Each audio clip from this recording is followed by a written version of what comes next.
Good morning. I'm Ron Moore with your morning cup of motivation.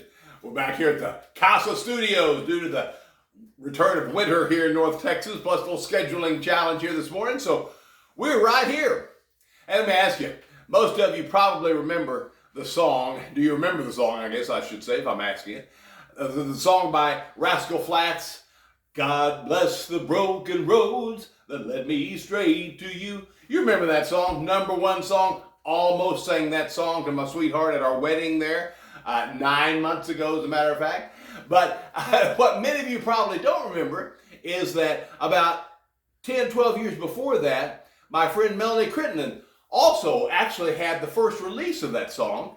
And it was not number one, but it was number 5 or so. Huge, especially first time out of the chute. I mean, she thought, I'm on my way to the Country Music Hall of Fame, no doubt, you know. And yet, somewhere in the peak of that song's popularity, somehow, her record label bellied up. Just went under. And she's been singing back up ever since. Now, is she bitter about that? Is she upset about that? No. Because, you see, Melanie knows the Lord, and she realized that that was a broken road in her life that, led her to not only the gentleman she's married to now, but she has a great family. She's gotten to sing on the stages of some of the greatest Christian music artists, to sing along with them as backup. And so she doesn't look at it as something that she ought to be bitter at by any means, but rather it was just one of the broken roads that God led her to go on. Now, you may be like that. You're thinking, man, you've had times in your life you think, man, I know where I'm going. I'm absolutely, boy, here it is. Watch out, world. I got the world by the tail, And yet it didn't work out that way. You had some broken roads along the way. And you're wondering, boy, am I ever going to get there? Where am I going? You're really not sure where you're even going right now. Well, you're in good company, not only with Melanie, but also with a guy by the name of Abe from the OT. Abraham, you remember him? The guy that's actually known as the father of our faith?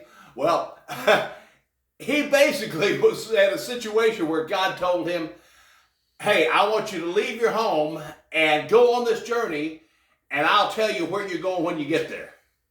Oh my gosh, now I know to our 21st century mind way of thinking, that just goes against every ounce of fiber in our being, because we got to know everything. We got to know when something happens in Boo-Boo Egypt of a catastrophe. Catastrophe happens in Boo-Boo Egypt. We got to know within 60 seconds.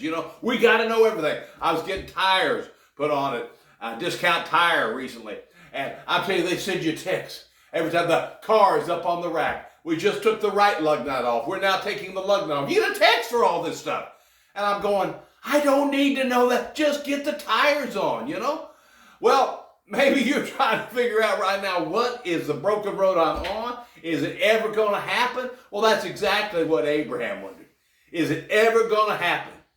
In fact, it got to the point that there was no way it was going to happen without God doing it, without a miracle from God. So maybe you're there. Well, see, Abraham, it says he recognized the deadness of Sarah's womb, yet he believed God. So I challenge you this morning, if it looks like all hope is gone for your calling, your dream, whatever your career that you felt like that God had called you to, I challenge you, hey, don't look at the circumstances, but believe in the faithfulness of God, because he won't let you down. Have a great day, and I'll talk to you on Friday. Bye-bye now.